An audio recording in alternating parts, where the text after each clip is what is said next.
Good morning, everybody. I'd like to welcome you to the inaugural council meeting of your new council. For those that are here, welcome. And for those listening online, welcome too. Our mayor, Ethel Lavalley, he's here in Zoom or zooming in and not here in presence due to a medical reason. And our CAO, Mr. Martin, is also on Zoom. I'd like to call the meeting to order. It is 9:03 and run through a roll call. Mayor Lavalley, as I said, is Zoom. Myself, Councillor Collins, Councillor Florent. Here. Councillor Kuyak. Here. Councillor Pigeon. Here. Councillor Rodnick. Here. Councillor Sidock. Here. Thank you very much, everybody. Land acknowledgement is important to us here in South Algonquin, and we acknowledge that we are gathered on the unceded traditional territory of the Algonquin and Anishinaabe people, specifically the Matawaskarini, which means the people of the Madawaska River. We further acknowledge that the Algonquin people have been stewards of this land since time immemorial, and we strive to treat the land along with the flora and fauna it supports, the people, their customs and traditions with honor and respect. Today, this area is home to people of all walks of life, and we acknowledge the shared opportunities and responsibilities to live, work and survive within this beautiful territory. Chimigwich, all my relations. Okay, are there any additions or amendments to the agenda that you have in front of you? None noted.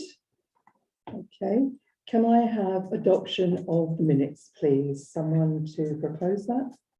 I'll make that motion. Thank you, Councillor Front. I'll second it. Thank you, Councillor Rodnick. Moved by Councillor Florent, seconded by Councillor Rodnick, that Council for the Corporation of the Township of South Algonquin adopts the agenda as circulated for the inaugural council meeting of December 7th, 2022. All in favour? Okay. Before we continue, does anybody wish to disclose a pecuniary interest of any of the matters arising this morning? None noted. Okay, petitions, delegations and presentations.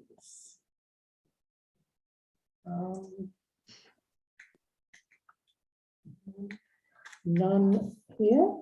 Okay, the minutes of the previous meeting.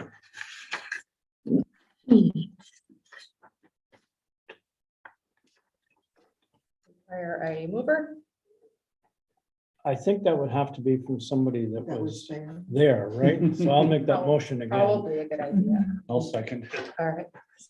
So Moved by Councillor Florent, seconded by Councillor Rodnick, that Council for the Corporation of the Township of South Algonquin adopts the minutes of the regular council meeting of November 2nd, 2022 as circulated. I guess it's for those of us that were here to vote on that.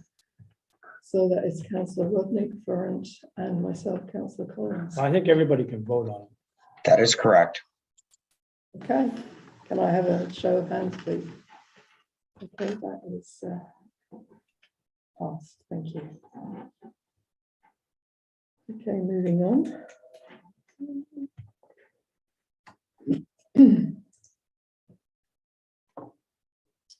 Okay, committees, staff and or councillor reports is our next agenda item here.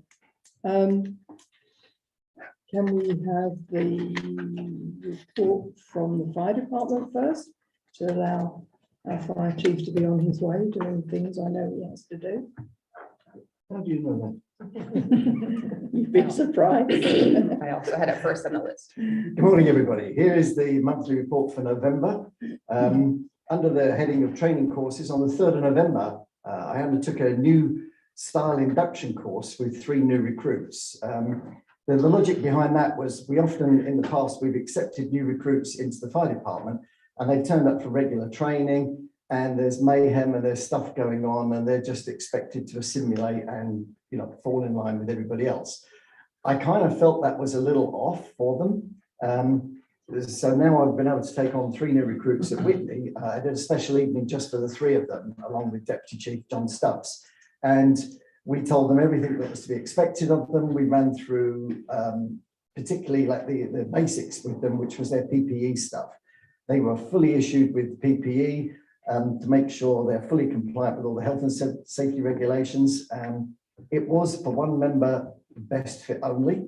I have explained to them that at nearly $3,000 per person, I'm not prepared to immediately buy brand new equipment for every person that joins, and they might only be there a month and then decide to quit. So we recycle used stuff that's still within date and within all the health and safety parameters. I'm struggling with one person who is incredibly small and light to find stuff to fit that person, but she was very happy at the end with what we'd achieved and was happy that, you know, if she sticks with it for 6 months, then I'll happily get her a brand new kit that will fit her and nobody else. The 3 new recruits thought it was an excellent idea. We were able to just sit down with them. We ran through their equipment, we ran through professional standards, what's expected of them, and then ran through with them the trucks, where the equipment is in the trucks, you know, and what's expected of them when they arrive, which is also a huge grey area. You know, new people end up standing around until someone grabs them and says, get in the truck. So we ran through everything with them, trying to give them a feel that they've been there 6 months and would be quickly assimilated into the team. And it seemed to work very well. On the 8th of November at the Madawaska Fire Hall, it was a regular training night. We covered the question of the commercial logbooks, and then also formal training was undertaken into getting into and out of the new apparatus, wearing full PPE. And that brought up another issue. The new vehicle we bought has an incredibly high step. And if you've ever seen the bunker gear we have to wear with the great big boots and the big heavy padded pants, you know, I'm quite an agile person. Even I struggle now to get into the new truck. So in the budget for next year, this year coming, I'll be looking to actually have some steps fabricated and bolted underneath the vehicle to aid us getting in and, more importantly, getting out, especially if they're wearing the SCB, the breathing apparatus as well, which adds another 30 pounds to the back of their weight and makes them unbalanced. The Whitney fire truck that was purchased some years ago has actually got exactly the same steps fabricated and bolted underneath. In the old days, if I would just been Madawaska, I might have snuck up to Whitney one night and unbolted them, but we don't do that now, you know. So anyway, that was the training for that night. And it also included donning and doffing, that means putting on and taking off the breathing apparatus once inside the vehicle. The new vehicle we purchased in Madawaska, the SCBA is contained within the seat. So there's a technique for putting it all on and putting your seatbelt on and making sure. It's quite funny at first because everybody gets all the straps confused and you've got to get up and you can't move. And anyway, we covered all of that.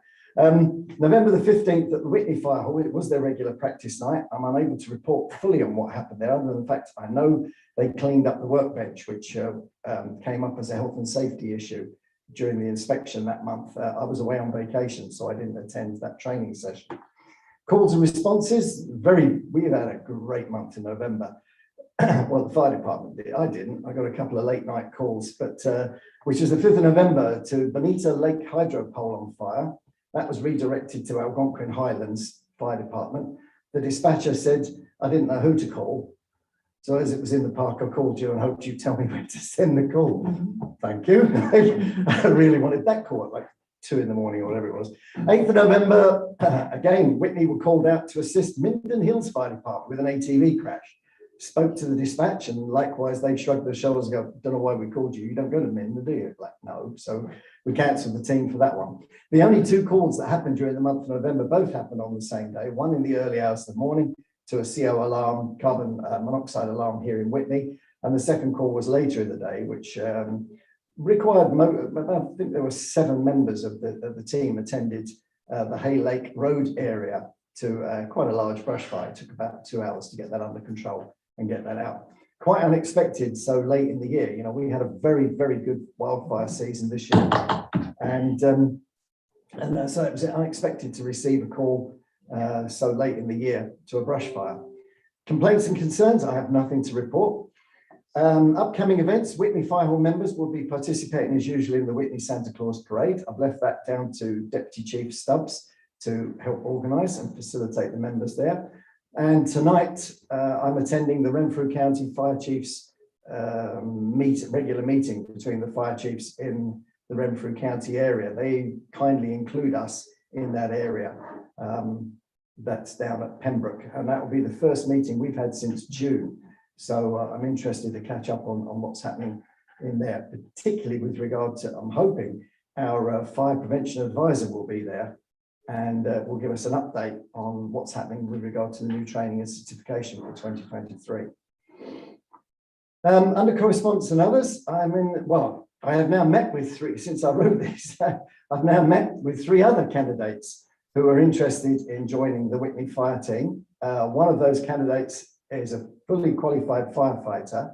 I believe that may only be a paper course. I've yet to speak with him further about his qualifications. Certainly, he's more qualified than most people on the fire teams here in South Algonquin. And I've just learned that he's actually completed all his paperwork, including the police checks, and submitted them today. So we will be taking him on today for the Witney Fire Hall. The other two are pending applications, but part of that application process is the police checks, which apparently takes some time. Not anymore. No? 1 week. I just had one done Awesome. for the school. Yeah, volunteer. That's brilliant. That's Yeah, good to all hear. online 1 week. How long will that last? So that leaves two others. I believe out of those two, I will get one application. I think the other guy was a bit sitting on the fence for good reason. He felt he may not be able to commit the time to it that it requires. But anyway, he took the paperwork away and is considering it. The other thing I've done this month, having done the induction course at the beginning of the month with the 3 new recruits, I thought it was a good idea. Council may not be aware of this. At the moment, firefighters wear black helmets.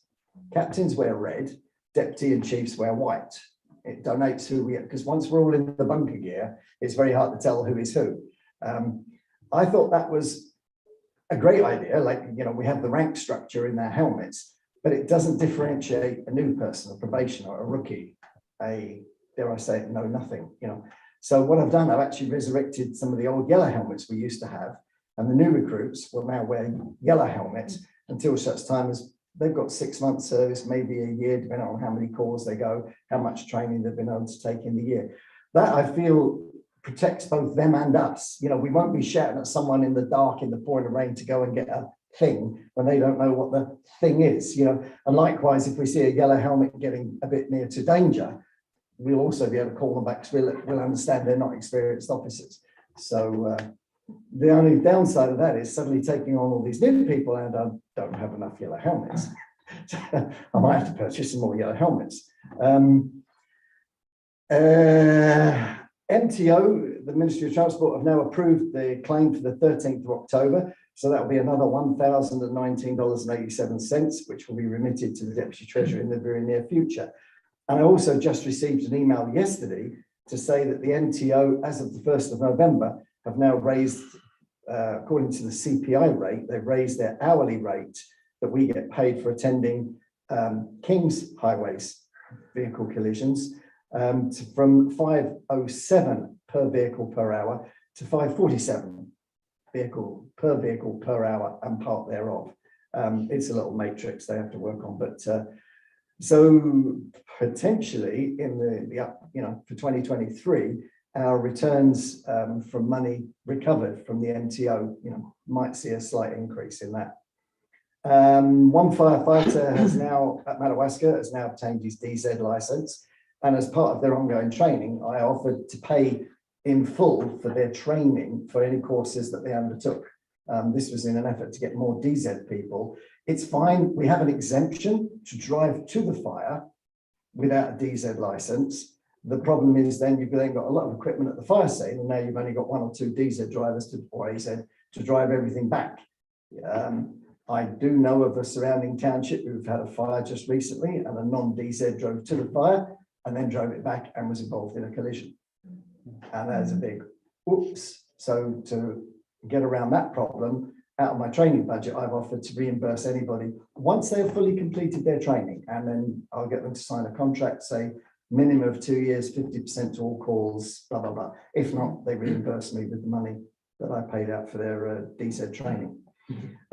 Also, not on the monthly report that I wrote to you, I was reminded that under resolution number 84 of the 6th of July 2022, you directed me to report back of the total cost to bring the 2 new to us trucks online. To date, this has been achieved within the allocated budget, which was the sale of car 1 to Madawaska Valley Township. And at present, there is, I'm pleased to report, there is a surplus of $525.02 in the reserve, in the account. And the reserve fund, as I was directed, I had the use of the reserve fund, but the reserve fund was not required. But I thank you for that. I am able to provide a full breakdown of costings per vehicle should any councillor require. And does anybody have any questions? I've either bamboozled you or given you a full report. I'll go with the full report. Thank you, Fire Chief Collins. Thank you very much indeed, everyone. Have a good day. And I note that you're off changing our burn permit to Burn daytime. boards. Burn boards are being Burn boards will changed be updated throughout the township today. Some have already been done, but the rest will be completed today. The website was already done as well. to daytime burning. Yes. Daytime burning, indeed. Thank you very much. Have a good day, everyone. You too. You too. Okay, Mr. Acne, can you hear us loud and clear? Can you go ahead with your report, please, on our very poorly truck that is sitting in the repair shop at the moment? Good morning, everyone, and congratulations on your inaugural meeting. Wish you a happy term in office. I was asked to put a report in regarding our unit number 7, which is our 2008. It's the yellow tandem that we use for winter operations. Back on the 10th of October, we had some problems with the U-bolts in the front springs, and it went to Winslow Drolemy Motors, and it had a number 4 injector put in it. Since it's come back, it's experienced some engine problems, and if you want me to go through the whole report, I can.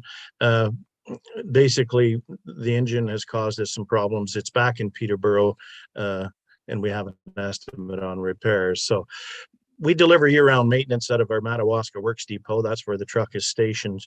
And number 7, as I mentioned, is a 2008 International plow unit.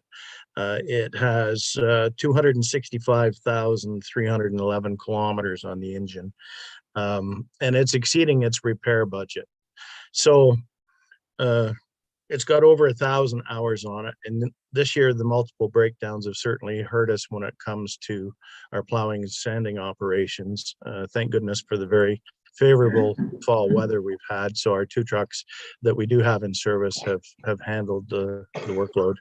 So we've spent over 25,000 this year alone on repairs on that truck, and on the last trip to Peterborough, they've done a diagnostic on the engine. What was happening was it had a miss in the engine. There was oil visible in the engine coolant, and it was showing logger faults, crankcase faults with an engine stop warning. So we would have to actually shut the engine down repeatedly.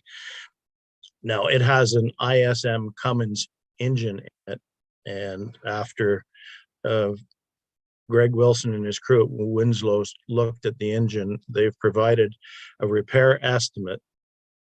So that total comes to just over $40,000. As you can see, that includes parts, labor, and taxes. And the repairs, if we go by their timelines, should be completed by December 23rd. So the original value of the truck back in 2008 was $180,000 with a replacement date of 2018. So today's replacement costs, with the conversation I had yesterday, are now over $400,000. So even what I have here is an understatement. So speaking with local dealerships, and that includes Winslow's, that includes Rush Truck Centers of Canada, everybody else I could contact. There is no truck inventory available. And for a new unit, you're looking at least 2 years for delivery of a new truck. So just as a bit of background, last winter was the first year that South Algonquin actually had 3 tandem units, which we use for winter control. Previously, we used 2 combination plow sanders. So one would go to the west end of the township and the other truck would be located on the east end. And it would typically be 10 to 12 hours. If conditions were very bad, it would even be longer than that to complete the run on average, and required overtime on our staff quite regularly. If one unit experienced a breakdown, the time to finish the runs with one truck and a small 1-ton unit would be even greater. So the level of service was maintained with the 2 trucks. But the third plow led to the creation of what we call the South Run, which is basically Mackenzie Lake. And then when that was done, they would move up to the Hay Lake corridor and then McGuey Road. So one truck, typically with 3 units in service, would be dispatched to Whitney. It would take 4 to 5 hours to plow the village. The second plow would stay down here in the east end, which is Toplinsky, Duns, Madawaska, the Major Lake corridor, and Aylan Lake and Spectacle. And then the third unit went to Mackenzie Lake, and it usually takes 3 to 4 hours for Mackenzie alone. So with the addition of the third plow, the service was usually done well within the 8-hour day, minimizing overtime. And the people at Mackenzie Lake, who usually had service last, were getting a much better level of service. However, now with number 7 down, we're back to 2 trucks. So we've basically reverted back to our former standard, as it were. So in 2018, number 7 was replaced, but with the 2 new tandems, they kept the old yellow truck in service to give us the 3 units. And basically what that did was it improved the level of service, but the public expectation is now the new level of service. So the question becomes, what do we do with the yellow truck? So I put out some options: increase the repair budget on number 7, and we repair it and keep it in service until a new unit is delivered in 2 years plus. Tender for the new unit immediately, and purchase a used unit would be an option. However, the inventory on used equipment right now is non-existent, and in searching all of the auctions and equipment available, it's expensive equipment and really not up to our standards. So there's really no replacement units available right now. So the fiscal impact basically is that the new trucks, and I was speaking with Derek Bailey of Rush Truck Centers of Canada yesterday, and Renfrew County just took delivery of a new tandem plow truck, and it was a canceled order that they managed to bid on. The price that Renfrew County is paying for their tandem this week is $440,000. So my estimates of those tandems are up higher. So currently, with the market situation, trucks are going way above market value. And typically new dealers, even though we can't get a truck for over 2 years, will not put a sticker price on their trucks. So you basically don't know what you're paying for a new unit. So the only thing I could say is if we do tender for a new unit, I would just like to stick with the Viking Civis type plow gear that's compatible with our other units. And that way we can interchange parts and at least save some money on the snow gear. So the estimate I have included on the following page from Winslow Duralamy for the repair of number 7 was $40,410.04. And in a conversation, I received a phone call from CAO Martin at 8 o'clock on Monday, and I was directed to call Winslow's to start those repairs. So the repairs are underway. Okay, thank you, Brian. Very comprehensive there. Let's hope that this was a worst case scenario on that estimate, and when they strip that engine down, it's not quite as bad as it could be. But I understand this is a worst case scenario with a bit of a buffer on it as well at 40,000. As I see it, and please stop me, even if we go to tender for a new plough truck, you've said it's 2 years here before we can even think about receiving it, and we would have nothing to trade of any value. At least if this truck is up and running, albeit it might be limping down the road, at least we have something to trade. What does everybody else think about that? Do you want to see 3 trucks out, or are we going to try and manage with just 2? How old are 2 current trucks? The other 2 trucks? Current trucks, I believe, were purchased 2010. Am I right, Brian? And 2018. We have a 2018 tandem, and then our newest unit 33 was received in, I think, 2021. It's basically a little over a year. So the 2 remaining tandems are quite new. As Brian quite rightly said, people are now looking for expectation of service as to what they received last year. Whether or not we use that 3rd truck, or whether or not it is put up for sale, we may get a very good price for it once it's repaired, because people are in worse situations than us. What do people think about it? Councillor Florent. Brian, every time we buy a new truck, we buy a new plow for it too. Is that necessary? I wouldn't say so. Like we have 3 one-way plows now, so 1 is actually a spare. What we do with that 3rd plow is we park it in the Whitney yard, and on those days when we're out sanding and you don't think you need a plow, and then all of a sudden, say the south end has a little more snow, the guys can pick up that plow in the Whitney yard. To get a 4th plow would not be beneficial. You'd need the wing to come with the, like, we don't have a spare wing, we have a spare one-way, so we have 3 one-ways. How many wings do you have? Well, we have, I guess we have, if you took the wing off a number, like each truck has a wing on it, is what I'm saying. I guess we have 3 wings and 3 plows, but if you were looking for a new truck, if you're going to surplus a truck, then usually the plow gear goes with the surplus unit because it makes it more advantageous for the buyer. So You don't buy a new truck with the goal of selling it. You're going to use it, and I can't see having another plow unit sitting in the yard for a spare. It doesn't. I don't mind a truck sitting for a spare, because if you're down a truck, you're down a truck.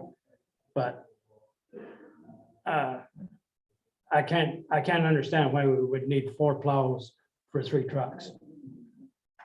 no, you're kind of confusing me, Joe. So we have the 3 units, right? That's right. But if we're going to order a new truck, it says right here that prudent to ensure that the Viking Civis equipment is compatible, but we wouldn't need that equipment. No, we could use the spare plow on the new truck, provided the quick connectors on the front are a match. Yeah. Yeah, and any garage can do that.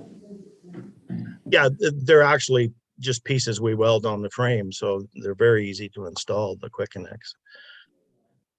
Yeah, so the $400,000 that you quoted, that's, I'm assuming that's with the plow and the plow harness and the wing and everything added on to it. So it would be considerably less than that.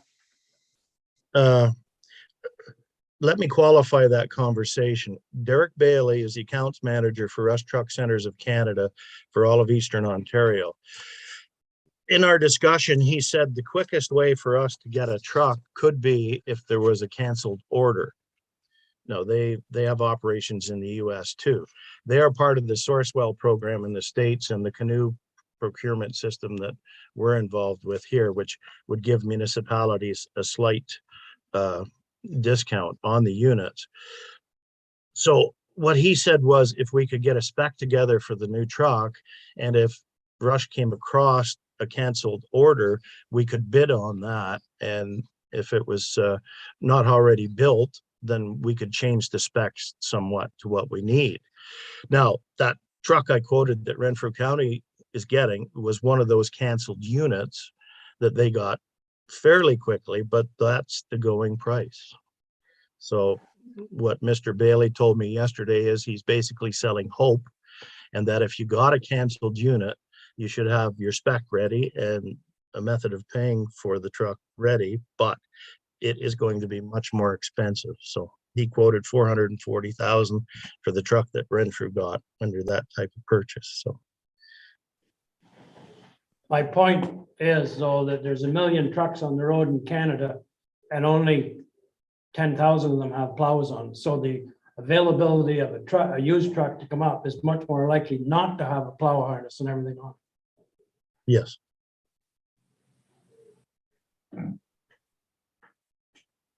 Okay, I think what we have to decide is whether or not we go out to tender for a new truck at this point in time, bearing in mind that we've got a run-in of a couple of years at best. Absolutely, I agree. We should do that. And if the price comes in at something we can't live with, we just cancel the order. Does everybody agree with and going out to tender for this at this point in time? Show of hands. I'm having a hard time because I don't know what our finances are. So I mean, you're asking me to make a decision on something that I don't even have a financial background because I don't even know what our budget is or how it's determined. The budget's determined by how much your expenditures are, so you can't put the cart before the horse. Right. You gotta, no, the requirement should be whether we need the unit or not whether we can afford it or For to not. do it. So once you determine that, yes, you do need it, then you have to come up with a financial plan On how to pay for it. And there are several ways that this could be funded. The township is in a very strong position without any commercial loans, etc. at the moment. So we could, if need be, always go down that route if we didn't have the funds in reserve or what have you. So it's just whether or not we want to continue with the level of service that we have been offering our constituents. Councillor Collins? Go ahead. Yeah, I might suggest, just because we have such a new council, that I would recommend that we proceed with going ahead with tender. Tender doesn't mean that we've awarded anything or that we're actually going to purchase it. Go through the tender process, see what comes back from the prospective dealers that may be able to provide us with the equipment. Staff will then bring back that. And I suspect it's probably going to be, it'll probably coincide with about the time that we're processing budget to begin with. And that we bring that all back together and we have that conversation about how that affects the tax rates, how that might be best paid for, or whether in fact a new truck coming in at $500,000 is where we want to go. Obviously, with a 2-year lead time, we do have some reserves that have been planned. We can plan for future reserves over the next 24 months. All of those things can be put into consideration as part of our deliberations for budget. But by going to tender, we'll have a little more, a better idea of where we might land. I do understand, though, from my recent meetings in North Bay, that in fact, most of the treasurers that have gone to tender during COVID, looking for pricing on trucks, have not got firm pricing until they're 12 months out from delivery. So that might be a bit of a moving target, and that's what's causing the cancellation of trucks. And then the pricing on them, because there is such a need for these trucks by municipalities who, may have had them in the plan, but because of COVID weren't able to get them due to shortage of equipment and delivery times and everything else. What's happened when the municipality now cancels that $380,000 truck, through the municipal procurement process with LAS's Canoe. They're now putting those trucks up at an auction. And I would believe that they generally start at the base price of the value of the truck for which they plan to sell it. But because somebody's hungrier than somebody else, that $380,000 truck now becomes a $440,000 truck. So I think it's because some people, in this case, the county of Renfrew, needed a truck urgently. They put maybe a little higher bid on it than we would normally see on a truck like this. So waiting out the delivery time may be the answer. And I think that the investment of the $40,000 into our existing truck will bring us very close to being able to get through that 2-year period. Although we do know that there may be some framework required in the spring when they go to recertify it. Have we explored the option of leasing a truck? There's no trucks. Or are there no trucks available even under that method? There's absolutely nothing available. And I was looking at the same website, the same auction site that we went to for our fire trucks, and I couldn't find anything newer than a 2007 Sterling. And I had a bad experience with the Mercedes engine when it goes into regen on an 07 Sterling, which actually pushes us back to an older truck than we already have. So sometimes, at least our truck, we know what we've got serviced on it. We know what's been repaired on it. We know what's been replaced. We know what the issues are with it. Save and accept this surprise as it relates to the Cummins engine. But at least we have a pretty good knowledge of the overall fitness of that vehicle going forward. Although Winslow Girolami wouldn't, give us any guarantees as it relates to the fitness of the rest of the truck, they did identify that the truck looks like it's in good shape, that there may be some minor thinning in the frame that may need some work come spring when we safety it. But overall, the truck is in reasonable condition, and that we should be able to, get through our process as it relates to any tendering. And maybe we'll get lucky in supply chain over the next 12, 18 months will start to improve as well. Okay, thank you, Mr. Martin, for that input. Are you able to go out do you have the spec for tender?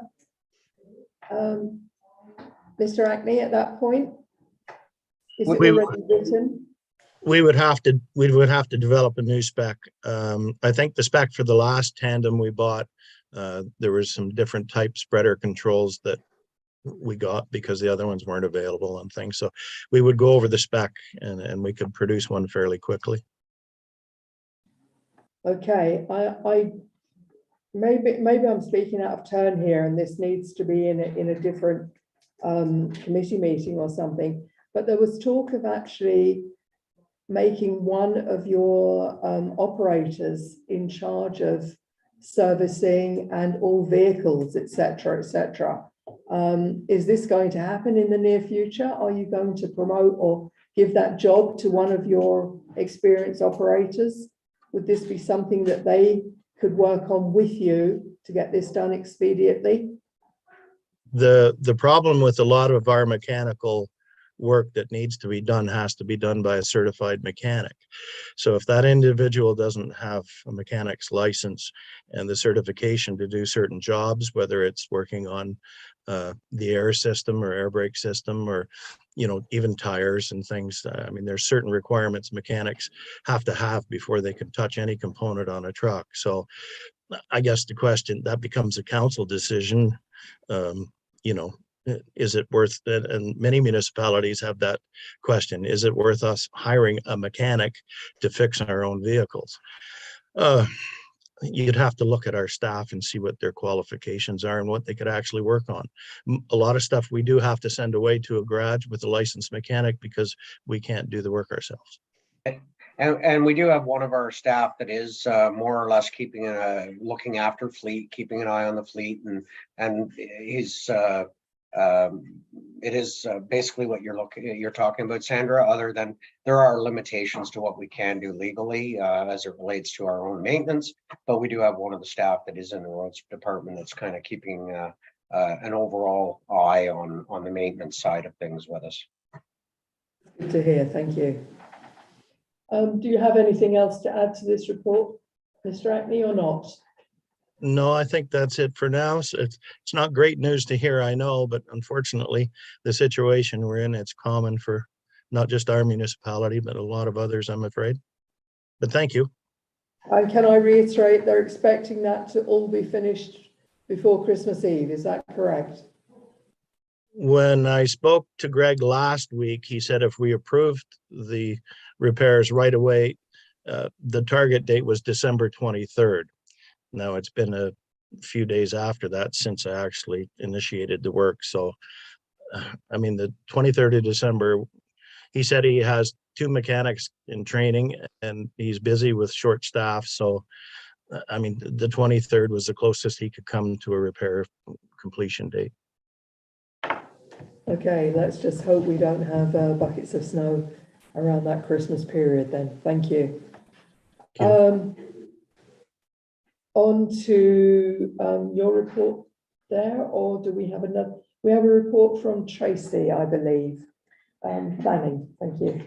It's just an update of the planning building applications that we received. I try to give council an update usually once a year of where we're at. So as you can see, the septic permits went up in 2022 significantly. So that's cottagers putting new ones in. There's also older ones are being replaced. And if anybody has any questions on the applications, or answer any questions. It's also important to note that a lot of these applications now with that new 2-year condition period being extended. So a lot of consent applications they carry over from 2020 to 2023. I think there was only one that was fully completed in application from 2022. So, and it's primarily because surveying and getting those conditions cleaned up. So that's where we're at with planning and building. Is there any question? We've all had a chance to read through that, and things are moving along as expected, I guess. Thank you, Tracy. Over to you, Mr. Martin, please. Oh no, so I'm so sorry.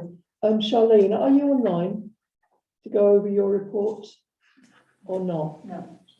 Okay, you have a library board report to read through, and you can see there that the library has recruited a couple more staff, and I now know that we have a councillor seconded to that board as well. Thank you. And you can see that they're moving into the electronic age, which I think is really very valuable for our library. Anyone that hasn't used an e-reader, there are so many titles out there that you can borrow and read electronically rather than actually have a physical book in your hand. I know I prefer a physical book, but hey, carrying 3 or 4 books away on vacation, it's easier to have your e-reader with them all loaded. So please do make use of the electronic stuff that the library is moving forward with. Thank you. Murchison and Lyle, recreation, you had the minutes there. Is there anything else to add, Councillor Florent, there from? I maybe just add, I was amazed at the attendance at their Halloween party. I don't know where all the kids came from in this township, but they had 38 kids at their Halloween party.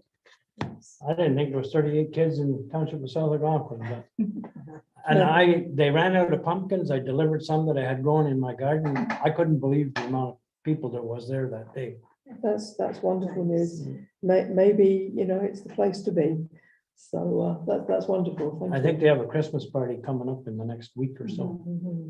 And they're kicking that off early with the pancake breakfast, I believe, aren't they? So They are, yeah. Yeah, it's going to be a whole day affair. Instead of hot dogs, Nicole decided to go with pancakes. I don't know why. Hey, maybe she's going to roll sausages in pancakes, whatever. Absolutely. Whatever she wants to do is fine, as long as I don't have to do it. That's wonderful. Thank you very much. And thank you for attending those meetings. Okay, Mr. Martin, do you have a report for us?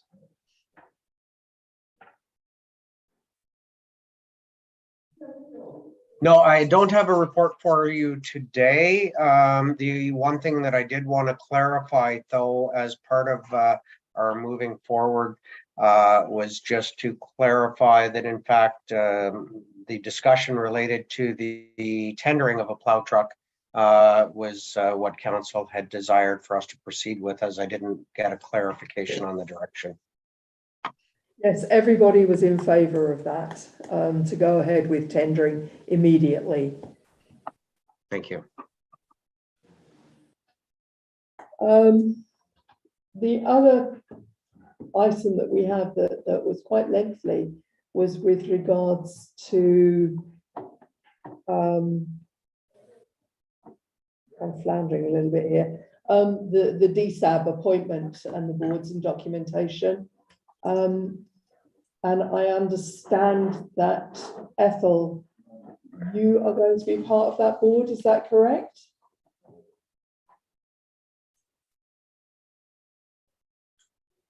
Not hearing anything. Yes, yes.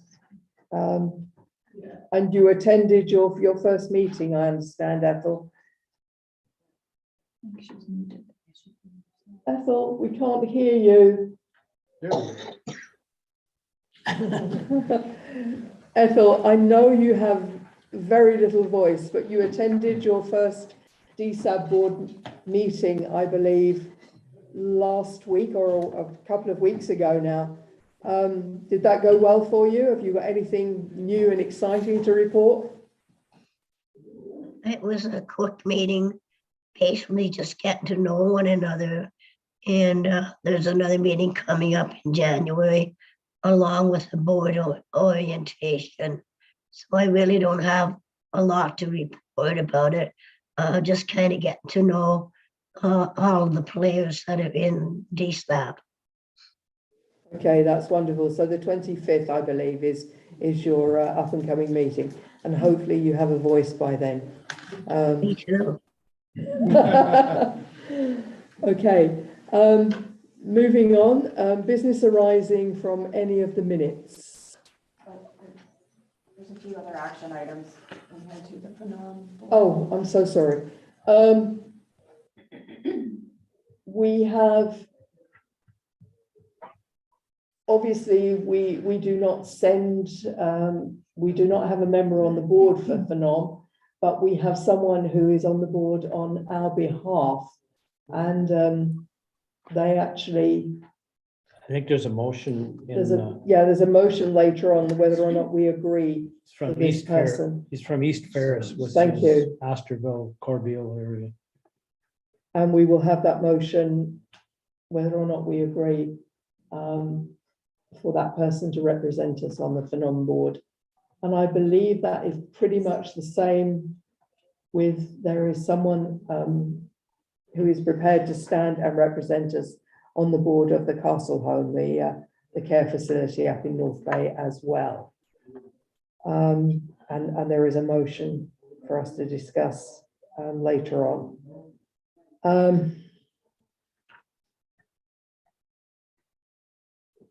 Is there any business arising from the minutes, or should we run through these motions now?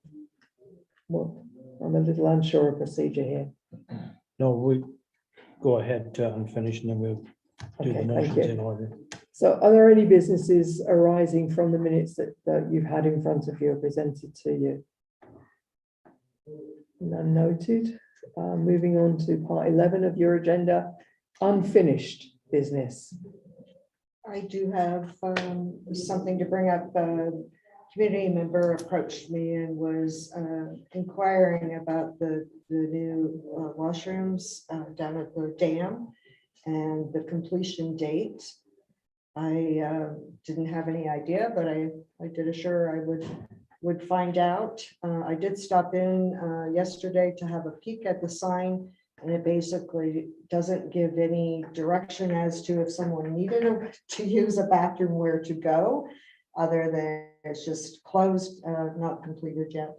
So not sure if there's other bathrooms in the area and we should direct people there to use them. Or is this something that is going to be up and running before we get our winter season coming in? I'm afraid I don't have the answers there. No. Is there anybody that can shed a light on this? Brian, I believe you can speak to this, but if I'm not, if I'm correct, I believe that the construction on that privy has been completed. But we do pump out and close up all of the privies during the winter. Correct me if I'm wrong, Brian.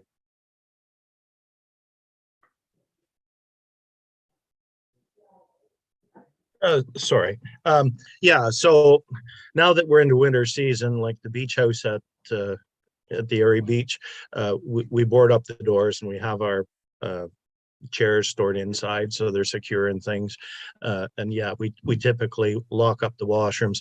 Now, in the past, that washroom has been open in the winter, and when we do the fire route at the dam, we used to shovel off the entrance to that. So I guess that becomes a council decision if you want to leave it open in the winter or if it stays closed like the other outdoor washrooms. I mean, the outdoor washrooms at the Ball Diamond in Whitney are not locked. I mean, they're open. The same in that one is open for use in the winter. We don't board those up. The beach house is just more problematic for mischief and things, so we tend to close it off. I can add something to that if that's okay. Please go ahead. I believe they're waiting for the accessibility railings as well over that washroom for the new one, and I think there's a couple other things that they're waiting for, so I can follow up if you like with Adam and Mike. Where we're at with that. Okay, do we want that washroom to stay open through the winter then? Was that the inference that you got from the person speaking with you? Believe that was the case. And again, I think that if anybody was stopping or using an outdoor facility, that's the one they'd use versus the one at the Ball Diamond, which probably doesn't get, a plow to it. Exactly, it won't be shoveled out. The No. doors won't be open. The only comment I can make is during the summer season, we use a gas pressure washer and a barrel of water to spray them and clean them. In the wintertime, we can't use the pressure washer because it freezes. So then the custodian has to manually clean them with a pail and hot water, which is so pleasant. So the cleaning in wintertime becomes a bit of an issue because of the cold weather. So is there any other in the area that we could direct people to use? Because let's face it, the businesses don't want people just going in and out using their washrooms. So, I mean, I guess that's the other thing. If we're going to close them, then maybe have a note on them to direct people where to go. Well, during the open hours of the rink, you could direct them to the rink. But wouldn't there be a problem? You would have to use glycol or something in those outdoor privies in the winter, wouldn't you, Brian? Typically, when we pump the tanks, say late summer, early fall, we leave enough sewage in it that chemically works and they don't freeze. So if you have a vault which has basically pure water in it or liquid in it and no solids, then it could freeze solid. Yeah, could be an issue. The question is, do we want our custodian going and trying to clean them with hot water, or do we close them and direct people to the rink if it is open? And if not, I'm sorry, we don't provide a winter service. Right. What does council believe that we should be doing here? I mean, for a custodian to be transporting hot water and cleaning materials through the snow seems quite difficult for the odd amount of time that it might be used. What do people think about that? Without them being heated, I can't see them being open in the wintertime.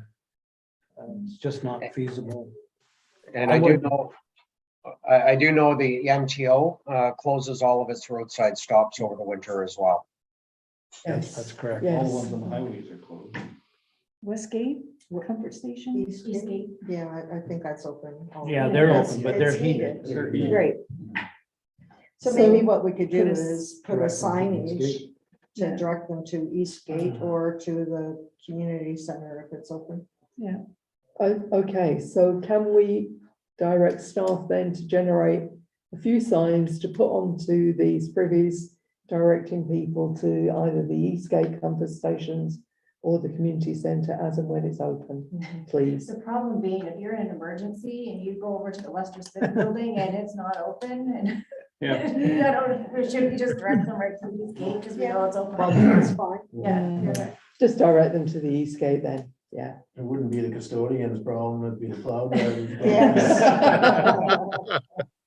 Sitting here, the poor person. going That to the doesn't Western sound- Civic Building and not open. Yeah, Great, thank you. okay, thank you very much for that, Joan. Correspondent action items, Kind of already touched base on some of them. we've run through those, so, and the information items were there for you. Does anyone have any discussion about those information items as well? Interesting list of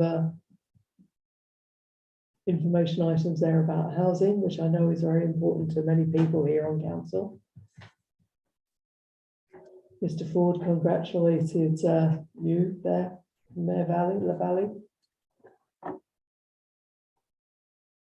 And Journal has been sold, but I've been told that there won't be any difference in services. It's just gonna maybe be different covered trucks. So That's the company that does our recycling? our household hazardous waste day. Okay. Yeah. Yeah, it's true. I don't know if there's any specific one you'd like me to go to, or do you want me to go back? Interested in the order in council, the second highway designation for Highway 523. What do they mean? I struggled with this one, so I don't know if anyone else did as well. It seemed to me that it was just some kind of a provincial mandate that they had to do that every so many years or something. I don't know why, because it's been a provincial highway since the 1950s. Yeah. Yeah, I think there was even something in there mentioned from when Yeah. it originated. About when was that? It was sometime between 2006 and 2010, in that term of council, there was a push by the Ministry of Transportation to hand that section of road off to the municipality. It was turned down by the municipality at that time, because there was some very costly repairs coming up. My thoughts were they were preempting with this letter going out, and then they were going to try and push again. That was my thought behind this. You know, you're probably right. I would anticipate that push to come again. And they used the dump property, the waste disposal property in Lyle, and they used the work center property as candy for the township to comply with that. The township turned it down.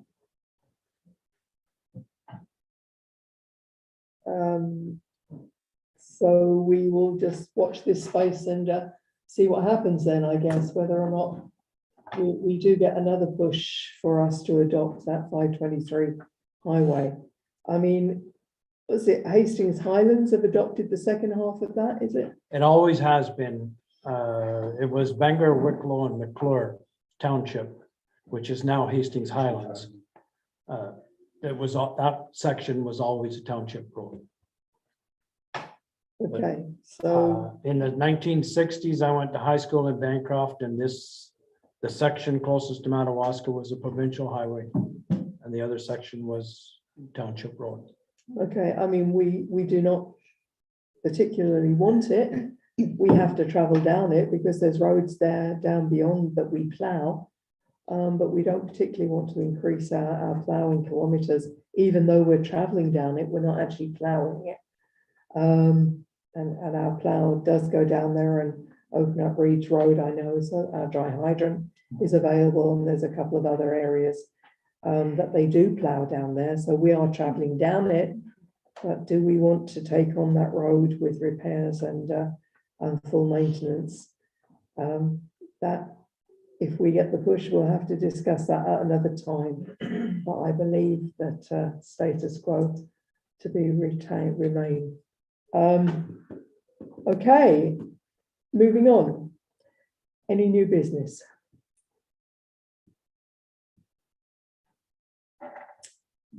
Okay, thank you. Over to motions of council then, please, Carla. Need a mover and a seconder for the first one, please. I'll move that. I think it's very sensible. I'll second it. Moved by Councillor Collins, seconded by Councillor Florent, that council for the corporation of the Township of South Algonquin agrees to move the regular council meeting of January 4th, 2023 to January 11th, 2023. Can we have a show of hands, please? All in favour? Carried.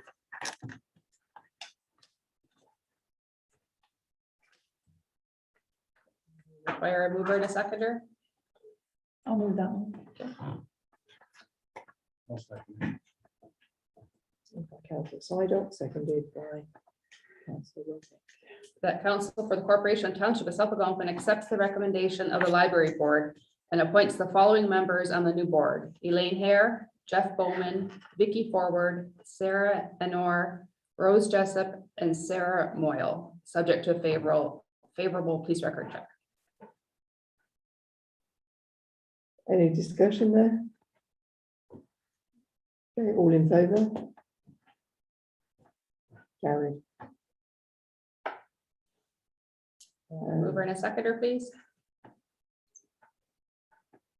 I'll move. Thank you, Councillor Pujol. Second. Moved by Councillor Pigeon, seconded by Councillor Kuyak, that council for the corporation of Township of South Algonquin appoints the following members on the committees of council. A, Asset Management, Transportation and Facilities, Councillor Joe Florent. B, Waste Management, Councillor Bill Rodnick. C, Human Resources Administration, Public Relations, Councillor Saundra Collins. D, Emergency Services, Councillor Lori Sidoc. E, Social Health Services, District of Nipissing Social Services Administration Board, Mayor Ethel LaValle. F, Economic Development, Councillor Sean Pigeon. Madawaska Recreation, Councillor Joe Florent. Whitney Recreation, Councillor Joan Kuyak. Library Board, Councillor Lori Sidoc. Community Policing Advisory Committee, Councillor Lori Sidoc. Renfrew and County District Health Unit, Mayor Ethel LaValle. Committee of Adjustment, Committee of the Whole, Councillor Joan Kuyak. And Ad Hoc Housing Committee, Mayor Ethel LaValle. Any discussion here? Okay, can we have a vote, please? In favour? Okay, all in favour? Carried. Mover and a seconder, please. I'll second. Moved by Councillor Kuyak, seconded by Councillor Sidoc. The council for the corporation of the Township of South Algonquin accepts the recommendation of the Recreation Committee and approves the application received from Jessica Robertson to join the Whitney Recreation Committee, subject to a favorable police record check. Any discussion here? Can we have a show of hands? Okay, all in favour? Thank you, carried. Mover and a seconder. I'll move it. I'll second that. Moved by Councillor Florent, seconded by Councillor Collins, that council for the corporation of the Township of South Algonquin approves the municipality of Calvin representing us on the Castle Homes Board of Management. Any discussion here? Okay, Castle Home, yes, Councillor Is Fisher. this a regular thing that we have somebody representing us in front of this board? It is? Yes. Okay. There's many councils involved or townships involved with Castle Home, and there aren't enough seats on the board, basically. So we get somebody with more involvement, if you like, to So- represent our needs. Councillor Collins? Please go ahead. Yeah, so with the Castle Home, there's 9 municipalities that are partners to the ownership of Castle Home. And we're grouped into groups, and basically what they do is they rotate through the municipalities to allow each municipality over a period of time to have representative at the board. But our group has 3 other municipalities who are participant. So they just go in order, and this year happens to be Calvin's turn to be sat at the table. And that's how they've been undertaking that. The composition of that board is directed by provincial legislation. So there's no decisions that's going to be made by Calvin on South Algonquin's behalf then? Calvin is there to vote on behalf of the group of members. So any decisions that are being made at the board level are being made by them. Oftentimes that information is all comes back through to us before decisions get made, but they do have that vote on our behalf. So it's important to continue to work closely with the representative who's being appointed from Calvin to sit at that board on our behalf. Okay, thank you, Brian. Thank you. Can we vote on that, please? And a show of hands, people in favour of that? Okay, that's all of us, so that is carried. Thank you. A mover and a seconder, please. I'll move. I'll second. Moved by Councillor Kuyak, seconded by Councillor Pigeon, that council for the corporation of Township of South Algonquin supports the nomination of Councillor Terry Kelly from the municipality of East Ferris to continue as the Phenom board representative for the Nipissing district for the 2023 to 2026 term. Any discussion here? Just like to point out that he is the sitting representative now, and he's reapplied to do the same job again next term.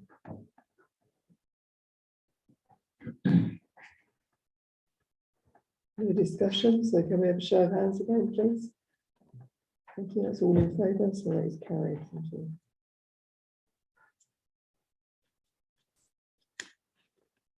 Okay, that's all of our motions. Onto our bylaws. A mover and a seconder, please. I'll move it. I'll second. Moved by Councillor Collins, seconded by Councillor Sidoff. That bylaw 2022-730 being a bylaw to appoint signing officers. Bylaw 2022-731 being a bylaw to appoint an auditor. Bylaw 2022-732 being a bylaw to appoint committee of adjustment members. Bylaw 2022-733 being a bylaw to authorize signing of Bell's Next Generation 911 agreement. Bylaw 2022-734 being a bylaw to confirm the proceedings of council be read a first time and deemed to be read a second time. Any discussion? Okay, can we vote on that, please? All in favour, thank you. Carried. Okay, a mover and a seconder. I'll make the motion. I'll second it. Moved by Councillor Florence, second by Councillor Rodnick. The bylaw 2022-730 being a bylaw to appoint signing officers. Bylaw 2022-731 being a bylaw to appoint an auditor. Bylaw 2022-732 being a bylaw to appoint committee of adjustment members. Bylaw 2022-733 being a bylaw to authorize signing of Bell Next Generation 911 agreement. Bylaw 2022-734 being a bylaw to confirm the proceedings of council. Open for discussion. Okay. Can we vote, please? Show of hands. I think you have to say that it's a third reading Oh, before. I'm sorry. So be deemed read a third time and passed. Show of hands. All in favour, thank you. Carried. I guess maybe you were raised after. Okay, then the next resolution. So that's the mover and seconder for this one. I'll move it.